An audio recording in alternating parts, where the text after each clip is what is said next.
தொடர்ந்து இது மாதிரியான ப்ரோக்ராம் சரி, நிச்சயமாக வாய்ப்பு இருக்குது. அதோட முதல் கட்டமாக தான் இன்றைக்கி காலையில் பார்த்தீங்கன்னா கோவை மாவட்ட காவல்துறையால் ஏற்பாடு செய்யப்பட்ட அந்த மராத்தானில் கலந்துருக்கோம். இன்னைக்கு சாயந்தரம் இது இதோடு நிற்காமல் தமிழ்நாடு முழுக்க இருக்க மாணவர்கள்கிட்ட கொண்டு போய் இந்த போதைப் பொருட்களுக்கெல்லாம் என்னென்ன பிரச்சனை தடை செய்யப்படும், யார் மூலமாக வந்தாலும் உடனடியாக சம்மந்தப்பட்ட கல்லூரிகளுக்கும் இந்த காவல் நிலையங்களுக்கும் காவலர்களுக்கும் தகவல் தெரிவிக்கின்ற ஒரு விழிப்புணர்வை ஏற்படுத்தணும்னு இருக்கும்.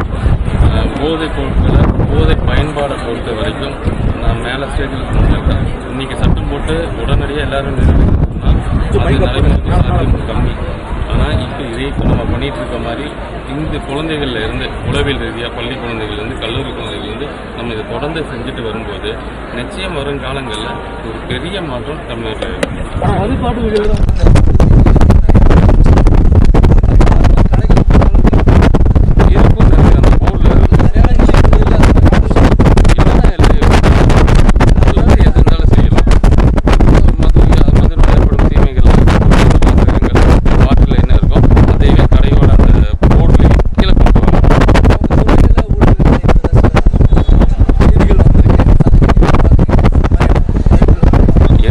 ஊழல்கள் நடந்திருக்கு.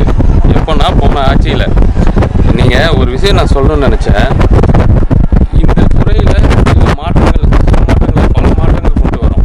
இதனால் யார் யாரெல்லாம் பாதிக்கப்படுறாங்கன்னா, மேல் மட்டமாக 1000 கோடியில் தொழில் செஞ்சுட்டு இருந்தவங்க கீழ் மட்டமாக சில பேர் சில தொழிலாளிகள் அந்த 10 ரூபா எக்ஸ்ட்ரா வாங்கிட்டு இருந்தவரைக்கும் நிறைய பேர் பாதிக்கிறாங்க. ஸோ எவ்வளவோ வகையில் வழியில் என்னை அப்ரோச் பண்ணுறக்கும் எங்கிட்ட பேசுகிறக்கும் ட்ரை பண்ணாங்க. இது தமிழக வெற்றி கழகத்தோட ஆட்சி, முதல்வரோட ஆட்சி.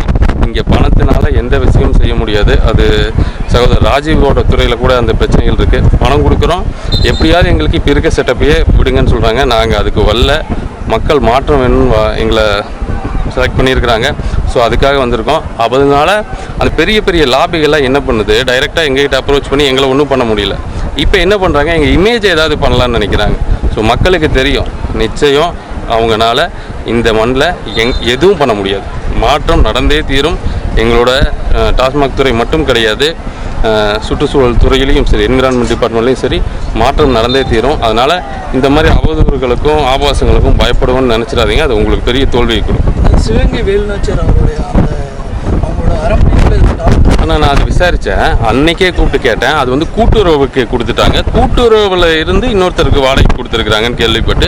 ஆனால் அது எப்படி இருந்தால் கூட அது பல காலத்து ஒரு மக்கள் போய் நினைவு ஒரு சின்னமாக இருக்கிறதுனால அதில் நீங்கள் தடுங்க, அதை அவாய்ட் பண்ணுங்கன்னு சொல்லியிருக்கேன்.